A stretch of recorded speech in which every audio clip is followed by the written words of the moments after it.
नमः शिवाय। आज का विषय आरंभ करते हैं। आज हमने एक खास विषय चुना है। सूर्य के उदय होते ही जब समग्र सृष्टि, समस्त पशुओं, समस्त पक्षियों को पता चल जाता है कि भोर हो गई है, हमारा दिन आरंभ हो चुका है, हमारे दिन की शुरुआत हो चुकी है। अब दिन की शुरुआत होते ही हमारा पहला कदम क्या होना चाहिए?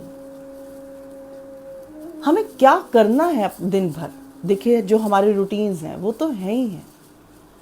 हमें अपने काम पर जाना, अपने ऑफिस में जाना, अपनी फैक्ट्री में जाना, उसकी तैयारी में। परंतु दिन केवल यहीं से आरंभ नहीं होता है कि हम उसी की तैयारी में लग जाएं। स्नान करें, शौच आदि से निवृत्त होकर हम नाश्ता करें और चल दें। शायद जीवन ये नहीं है। हम सुबह उठते हैं और रात को सो जाते हैं। दिन कैसे बीत जाता है पता ही नहीं चलता। और उम्र का एक हिस्सा, अगर हम माने कि आज हमारी उम्र 40 या 45 साल की है और एवरेज लगा लें तो हमारी उम्र 70 या 75 साल की है, तो हम उम्र का 1/3 हिस्सा तो गुजार चुके हैं। गुजर चुका है वो 1/3 हिस्सा। अब हम आंकलन करें, इस 1/3 हिस्से में हमने क्या खोया और क्या पाया। खोने की बात तो हमें बहुत जल्दी याद आ जाती है। ये खो दिया, ऐसा खो दिया, ऐसा होता, हमारे पास इतना होता, हमने बहुत कुछ बनाया होता, तरह तरह की बातें, तरह तरह के आंकलन। परंतु हमने क्या अर्जित किया, क्या पाया इस 1/3 हिस्से में? क्योंकि जीवन का मूल उद्देश्य कुछ और था। आए किसी और के लिए थे, हम आए कुछ और करने थे। हम लक्ष्य हमारे जीवन का कुछ और था, गंतव्य हमारा कुछ और था। परंतु हम कहाँ भटक गए, कहाँ छूट गए, कहाँ चूक गए? अगर हम आंकलन करें, जो हमने संजोया, जो हमने पाया, जो हमने एकत्रित किया, वहां प्रसन्नता कहाँ है? बताओ, वो क्यों नहीं है जिसके अर्जन के लिए हम इतना प्रयास करते चले गए, इतनी मेहनत की हमने, और फिर भी वो हम अर्जित क्यों नहीं कर पाए? क्या कारण है? क्या हमारा जीवन इसी के लिए था? नहीं था इसी के लिए। हम बात करते हैं स्पिरिचुअलिटी की, अध्यात्म की, परमात्मा की, आत्म की, स्वरूप की। तो दिनचर्या 2 तरह की होती है। एक दिनचर्या वो होती है जिसमें एक सामान्य व्यक्ति को अपने जीवन जीने के लिए उसका जीवन कैसा होना चाहिए, उसके दैनिक जीवन में उसके कार्यकलाप क्या होना चाहिए, उसके आरंभ कैसा होना चाहिए, तो हम उसको कह देते हैं सुबह उठिए, व्यायाम कीजिए, योग कीजिए, प्राणायाम कीजिए, सैर कर आइए, हेल्दी खाइए, अच्छा खाइए, व्यस्त रहिए। व्यस्त रहने वाला व्यक्ति मस्त रहता है, और जो व्यक्ति व्यस्त नहीं रहता वो मस्त नहीं रह सकता। और जो व्यक्ति व्यस्त नहीं रहता, धीरे धीरे उसकी मस्ती एक अस्त में बदल जाती है, अस्त में परिवर्तित हो जाती है। तो एक जीवन शैली वो होती है जो एक सामान्य व्यक्ति के लिए, और एक जीवन शैली होती है उस व्यक्ति के लिए जो जीवन में कुछ चाहता है, कुछ कर गुजरना चाहता है, जिसको अपने लक्ष्य का, अपने होने का वजूद जो समझना चाहता है। बड़े प्रश्न उठते हैं, मैं क्यों आया इस संसार में? ये संसार क्या है? परमात्मा क्या है? हम अपने जूम में गीता डिस्कोर्स जो हमारा चल रहा है उस पर हम डिस्कशंस कर रहे हैं। उसमें हमारे हर प्रश्न का जवाब है, और वहीं से संबंधित, क्योंकि हमारी जीवन की धुरी है परमात्मा। ये जो हमारी देह है, ये जो हमारा संसार है, ये उसी के इर्द गिर्द ही घूमता रहता है। यदि वो ना हो तो ना हम देख सकते हैं, क्योंकि परमात्मा की शक्ति ही तो है इस देह के भीतर विराजमान। हम देख नहीं सकते, यदि उसकी शक्ति ना हो हम सुन नहीं सकते, यदि उसकी शक्ति ना हो हम बोल नहीं सकते। उसकी शक्ति के बिना हम क्या हैं? और शक्तिहीन व्यक्ति क्या है? प्राणहीन व्यक्ति क्या है? निष्प्राण ही तो है, मृत ही तो है। तभी तो देह में से प्राण के निकलते ही अब उससे हमारा संबंध खत्म हो जाता है। अब वो हम उसको देह बोलते हैं, बॉडी बोलते हैं, शरीर बोलते हैं, और उसको भी जल्दी घर नहीं रखना चाहते, जल्दी संस्कार करना चाहते हैं। क्योंकि उसमें वो परमात्म तत्व के निकलते ही ये देह में से बदबू आने लगती है, दुर्गंध आने लगती है। छोटे छोटे कीट उसकी तरफ आकर्षित होने लगते हैं, उस मृत देह की तरफ। इनसे अगर हम परे हटें, इसी देह में से सुगंध भी आती है और इसी देह में से दुर्गंध भी आती है। भगवान नाम जप करने वाला, प्रभु का प्रेमी, प्रभु का भक्त, जब प्रभु के साथ उसका प्रगाढ़ संबंध, उसमें से सुगंध आने लगती है उस संबंध की, उस प्रगाढ़ता की, उसकी मधुरता की, तो सुगंध चारों ओर बहने लगती है। तो बात करते हैं हम ऐसी एक दिनचर्या की जो किसी साधक की हो सकती है, भक्त की हो सकती है, जिस पथ पर अग्रसर होना चाहता है उसकी हो सकती है। देखिए, सो सोकर आप खुद आंकलन कीजिए। बार बार मुझे एक ही बात जो मैंने खुद पर आजमाई वो मुझे बड़ी अच्छी लगती है। मेरा अनुभव ही मेरा सच्चा ज्ञान है। यदि मैंने खुद देखा नहीं तो मैंने जाना नहीं। यदि मैंने कुछ स्वयं अनुभव नहीं किया, कुछ घटा नहीं, तो वो निरर्थक है। इस पथ पर चलने का मतलब यही है कि खुद चलिए, खुद समझिए, खुद जानिए, खुद महसूस कीजिए। आपका अनुभव ही वास्तविकता है। अन्यथा शास्त्रों में पढ़कर तो आपको शब्द ज्ञान तो हो सकता है, परंतु अनुभव ज्ञान नहीं हो सकता। कबीर जी बड़ा सुंदर कहते हैं, तू कहता आखिन की देखी, तू कहता कागज की लेखी और मैं कहता आखिन की देखी। अरे तूने तो कागजों में पढ़ा है वो ज्ञान, तो तेरा शब्द भंडार, तेरा शब्द कोश, तेरा शब्द ज्ञान बहुत बढ़ गया है। अब तो चर्चा कर सकता है उसकी, परंतु वो ज्ञान भी क्या जो परमात्मा की तरफ ना ले जाए, परमात्मा को सम्मुख ना करा दे। वो ज्ञानवान, वो ज्ञानी भी परमात्मा कहते हैं मुझे नहीं पा सकता जब तक वो मुझे ना जान पाए अपने ज्ञान के कारण। उद्धव जी के पास ज्ञान तो था, जानते थे परमात्मा है, परंतु अनुभव में नहीं आ रहा था। जान रहे हैं कि परमात्मा है, जान रहे हैं कि भगवान है, परंतु अनुभव में नहीं आ रहा। तो एक ऐसी दिनचर्या हमारे जीवन में कि कैसे अनुभव में आए, कैसे हम परमात्मा के सम्मुख हो पाएं, कैसे उसके नजदीक पहुंच पाएं, कैसे उसका सानिध्य पाएं। क्योंकि जीवन का लक्ष्य है परमात्मा को पाना, जीवन का लक्ष्य है भक्त हो जाना। इन सांसों की आरज़ू है तेरा हो जाना। अभी तो हम सुबह उठते हैं, मैंने बताया 6 बजे, 6:30 बजे, 7 बजे, 8 बजे, परंतु वास्तविकता में जो परमात्मा को चाहता है उसकी भोर ना 6 बजे होती है ना 8 बजे होती है। उसकी भोर आरंभ होती है 4 बजे। बहुत कोई परमात्मा के लिए दीवाना ही हो जाना चाहता है और वास्तविकता में उन नियमों का पालन करके उस मार्ग पर चलना चाहता है, तो उसकी भोर होनी चाहिए 3 बजे। 3 बजे से लेकर भोर होने तक ब्रह्म मुहूर्त कहा जाता है। 2 संध्याओं का मिलन होता है। वो मिलन की बेला है जहाँ जीव का परमात्मा के संग, जीवात्मा का और परमात्मा का मिलन होता है। वो ऐसी बेला है। दिन की प्रथम संध्या, वो ब्रह्म मुहूर्त। उस समय परमात्मा भी आराम से बैठकर चाहूं और नजर दौड़ा रहा होता है, चाहूं और उसकी दृष्टि होती है कि कहाँ कौन सा भक्त इस समय मेरे ध्यान में है, या कोई निद्रा के आगोश में स्वप्नों का आनंद लेता हुआ बस यूं ही पड़ा हुआ है, जिसे पता ही नहीं है कि कब सुबह हो गई। तो एक साधक की, एक भक्त की जो भोर होती है उसका आरंभ होता है 4 बजे। 2 बजे उठने वाले भी बहुत भक्त हैं जो 2 बजे ही उठ जाते हैं। 3 बजे उठे तो और अच्छा, और 2 बजे 3 बजे नहीं उठ सकते तो 4 बजे उठे तो अति उत्तम। 4 बजे से लेकर सूर्य उदित होने तक केवल और केवल भगवान का नाम, भगवान का ध्यान। आप सब ने किसी न किसी गुरु से मंत्र दीक्षा ली होगी, नाम लिया होगा, तो आप अपने नाम जप को कीजिए, बार बार कीजिए, बारंबार कीजिए, करते चलिए, करते चलिए। और अंतस मन से कीजिए, केवल उथले उथले नहीं। भीतर से परमात्मा को याद कीजिए, भीतर से परमात्मा को पुकारिए, अंतस मन से। आपकी आर्त पुकार होनी चाहिए, क्योंकि परमात्मा आर्त का और दीन की ही सुनते हैं।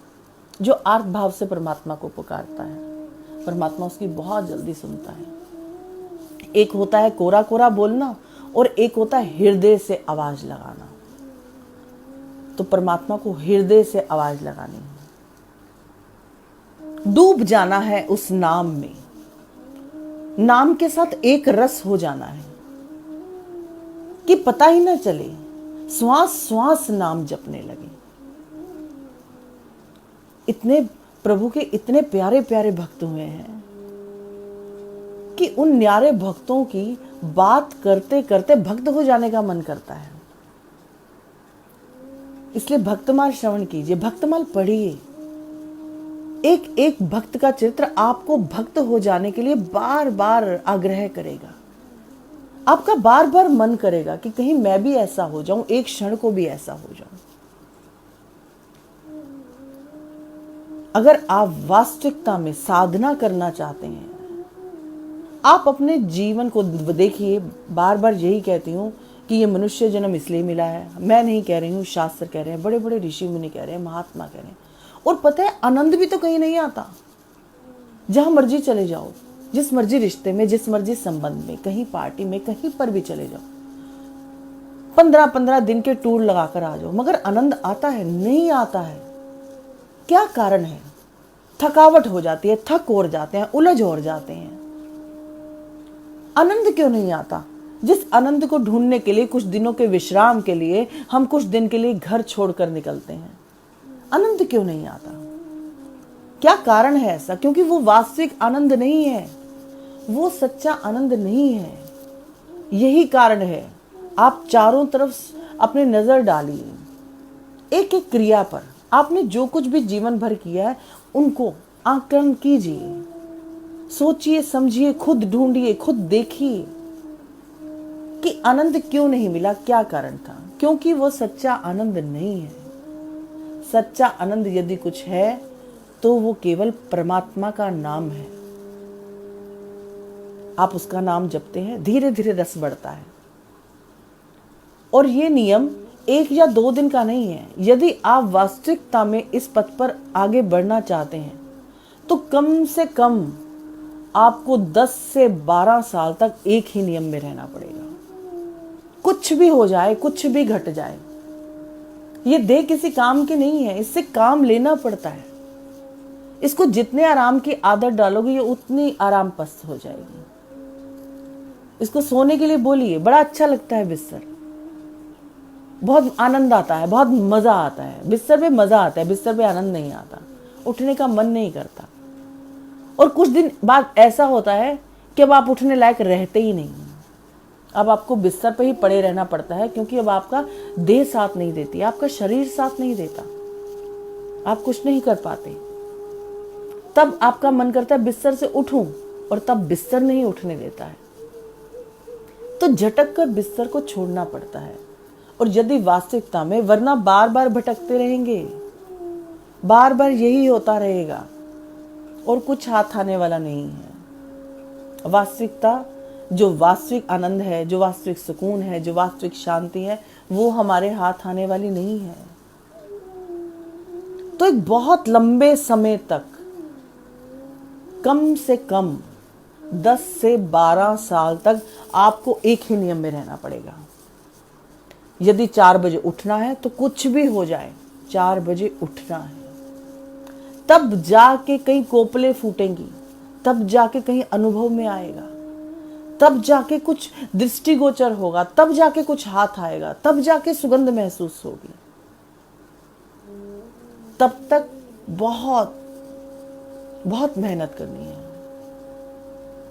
सहजता में मेहनत, प्रेम से यदि हमें प्रेम वश कुछ कार्य करना अच्छा लगता है तो हम वहां थकते भी नहीं हैं। और वो कार्य भी सहज में हो जाता है। तो हमें एक बहुत लंबे समय तक एक ही नियम रखना है। अगर 4 बजे उठना है तो 4 बजे उठना है।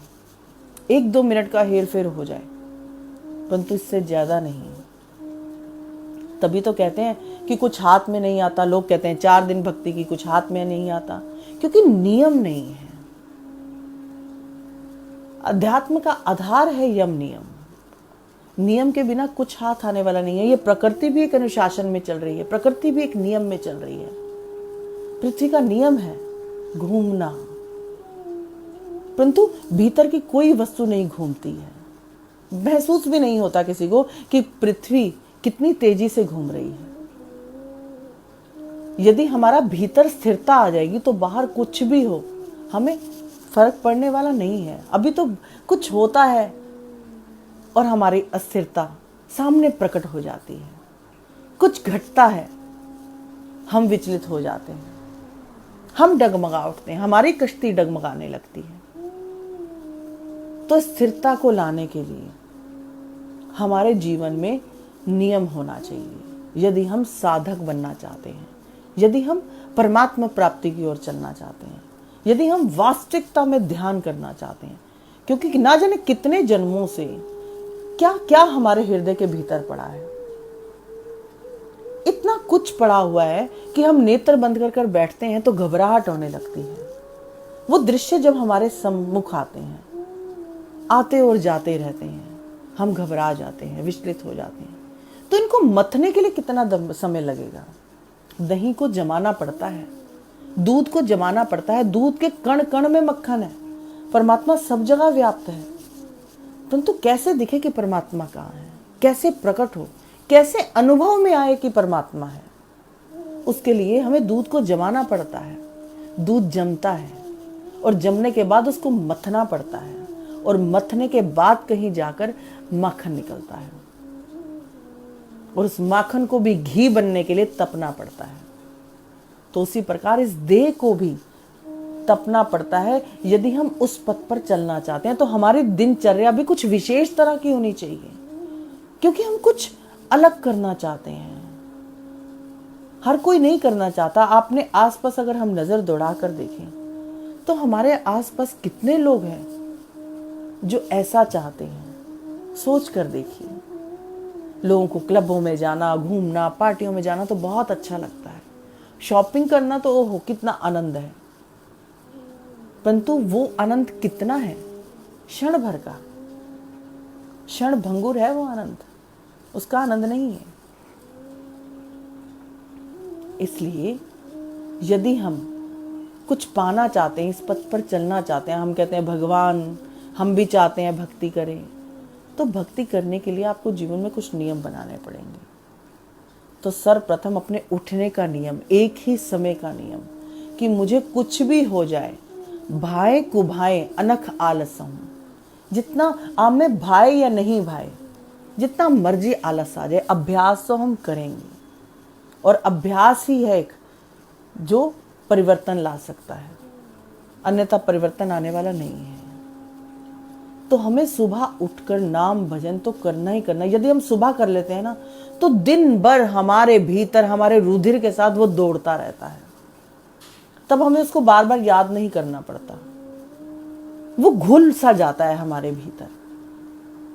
कुछ अलग अथक प्रयास नहीं करने पड़ते। तो धीरे धीरे अभ्यास से हम इसमें निपुण हो सकते हैं।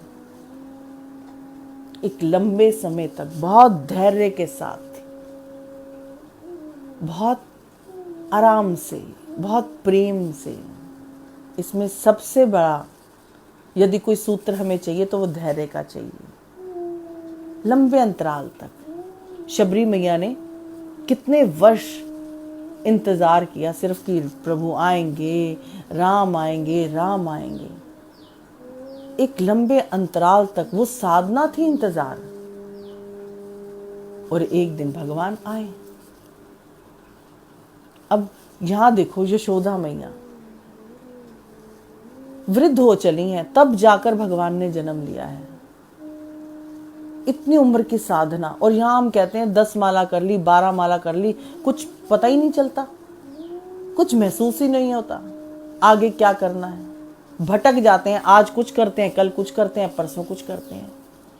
एक ही पर टिकना होता है। एक साधे सब सधे, सब साधे सब जाए।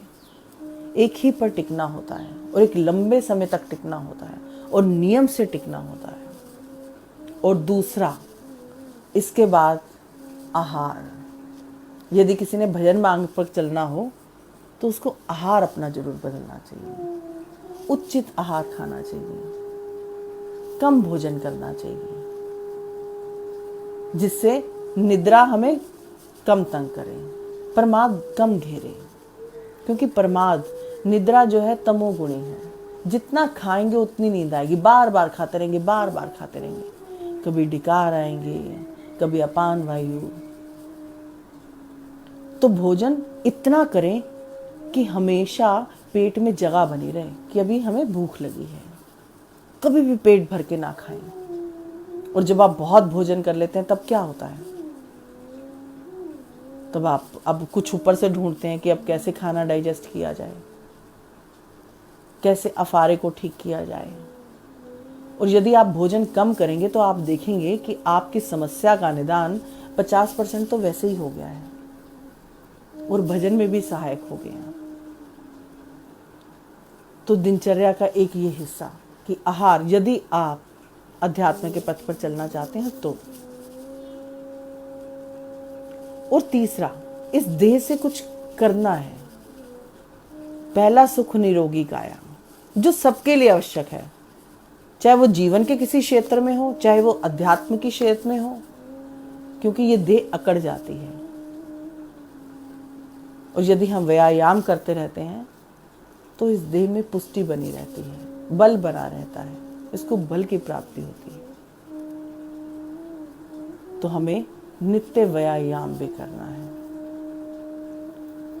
इसमें सर्वप्रथम 2 ही चीजें हैं जो ध्यान देने योग्य हैं। नियम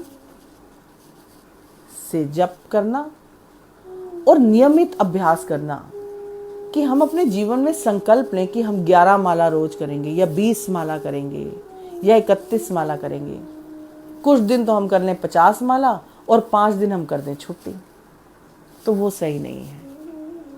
नियम से करें, चाहे कम करें, चाहे 4 ही माला करें, परंतु एक लंबे समय तक हम करें कि हमें इसके बिना भोजन भी नहीं करना। जब तक हम ये नहीं कर लेंगे तब तक हम भोजन करने वाले नहीं हैं। कुछ नियम, कुछ संकल्प, कुछ तो अपने ऊपर लगाम लगानी पड़ेगी कि इसके बिना कुछ नहीं, ये होगा तो आगे बढ़ेंगे। तो अपने जीवन को कुछ संवारो, इसके बिना गति मिलने वाली नहीं है। इस देह में रोग तो आने ही आने हैं, वृद्ध तो इसने होना ही होना है। इतने बड़े बड़े भक्त हुए, उनको भी रोगों ने घेरा। रामकृष्ण परमहंस जैसे व्यक्ति को जब कैंसर ने नहीं छोड़ा, विवेकानंद जी जैसे व्यक्ति को नहीं छोड़ा, और भी बहुत भक्त हैं जिनको बीमारियों ने आकर घेर लिया। तो हम और आप क्या चीज हैं? हम कैसे बचेंगे? जब समय आएगा, काल आएगा, तो यहां पर भी सब कुछ होगा। परंतु उस पीड़ा में भी हम पीड़ा को महसूस ना कर पाए, एक दिव्य बल के साथ हम उस संग्राम में खड़े रहें, तो वो है केवल और केवल भगवत आराधना, भगवत नाम। भगवान का नाम ही है जो हमें निकाल सकता है, जो हमारी पीड़ा को हर सकता है, जो हमें शांति प्रदान करता है। भगवान कहते हैं, रोता हुआ तो हर जीव इस संसार में आता है, हर जीव आता है रोता हुआ, परंतु सार्थक वो उसी का मरण है जो हंसते हुए जाता है इस संसार से। वरना देखो, अपने आसपास कितने व्यक्ति हैं जो मुस्कुराते हुए जाते हैं, कितनी पीड़ा है उनको जाते हुए भी, मुस्कुराते हुए नहीं जाता वो वापस। तो हमारे जीवन का ध्येय कुछ ऐसा होना चाहिए कि जब हम इस संसार से अपनी यात्रा समाप्त करके जाएं तो हंसते मुस्कुराते हुए जाएं। उन अंतिम श्वासों पे हमारे चेहरे पर वो मुस्कुराहट होनी चाहिए। परंतु वो कैसे आएगी? आ ही नहीं सकती, क्योंकि हमने ऐसा कुछ किया ही नहीं जीवन भर। कई तो कहते हैं साधक होना चाहते हैं, कई कहते हैं बस अर्थ का अर्जन करो, पैसा कमाओ, और पैसा भी बड़े बड़े को आनंद नहीं दे सकता, कुछ काम नहीं आता। एक ईश्वर ही नाम है जो हमारे साथ जाता है, जो हमारे दुखों को कम कर देता है, जो हमारे भीतर की अशांति को शांति में परिवर्तित कर देता है, हमारे निराशा को आशा में बदल देता है। कहीं दूर बैठकर कहीं दूर से वो आवाज आती है कि मैं संग में हूं, मैं हूं।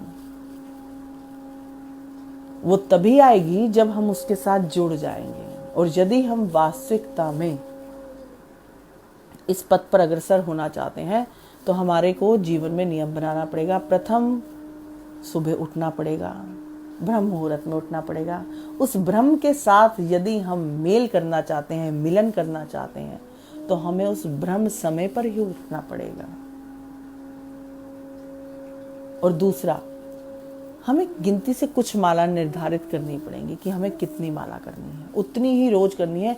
कुछ भी हो जाए करनी ही करनी है, चाहे हम बीमार ही क्यों ना। कोई बीमारी इतनी बड़ी नहीं कि वो आपका नित्य नेम आपसे छीन ले, आपको वो करना ही करना है। और अपने भोजन में सुधार करना है, क्योंकि जिसे भजन करना है उसे सर्वप्रथम आहार को सुधारना है।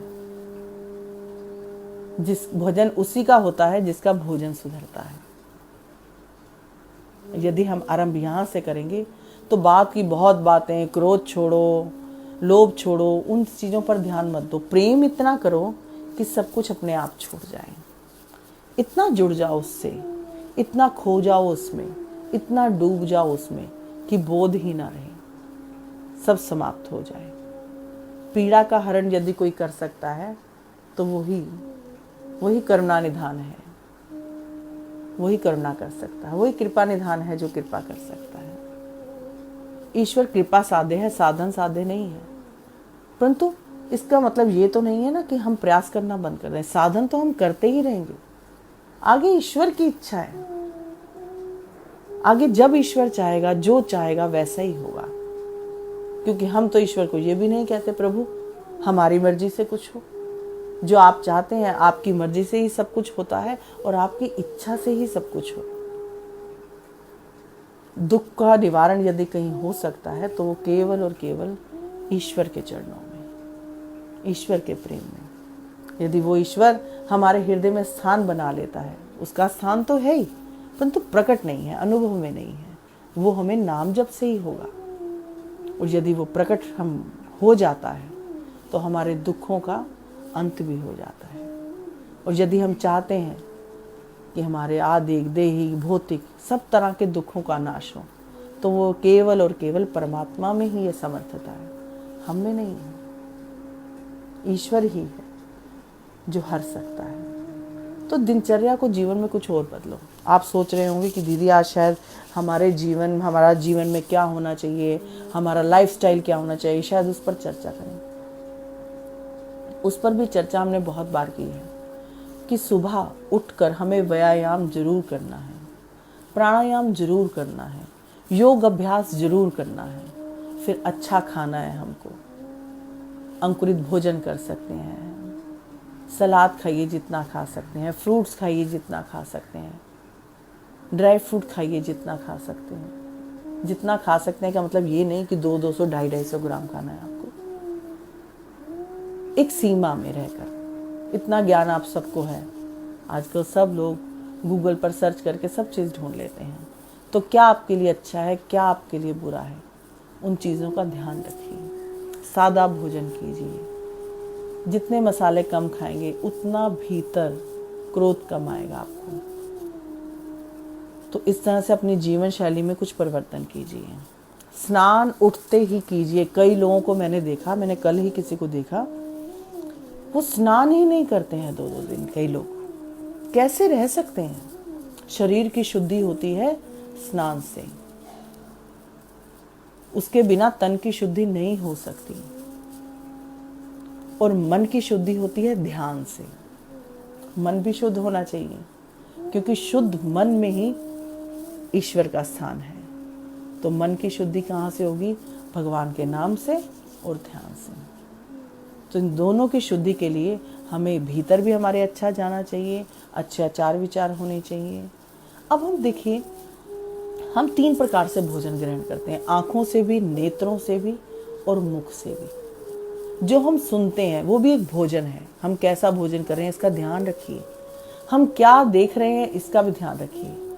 हम क्या बोल रहे हैं इसका भी ध्यान रखिए। ये सब हमारे भीतर जा रहा है। हम इकट्ठा कर रहे हैं भिन्न भिन्न प्रकार से भोजन कर रहे हैं। तो इस भोजन पर हमें नियंत्रण रखना कि हम दिन भर इकट्ठा क्या कर रहे हैं। और फिर हम बैठते हैं ईश्वर के सम्मुख। ईश्वर तो ध्यान में आता नहीं, ध्यान में तो और बहुत कुछ आता है। आप सोचिए तो सही, आपने क्या अर्जित किया सारा दिन, आपने किया क्या सारा दिन, और जो किया है वही तो है आपके पास। जो देख रहे हैं, जो सुन रहे हैं, जो बोल रहे हैं, वही तो आ रहा है ध्यान में, कुछ अलग तो आ नहीं रहा। तो आप देखिए आप क्या एकत्रित कर रहे हैं, ये आपका चुनाव है। यदि आप अध्यात्म के पथ पर चलना चाहते हैं तो सर्वप्रथम अपनी भोर को बदलना होगा।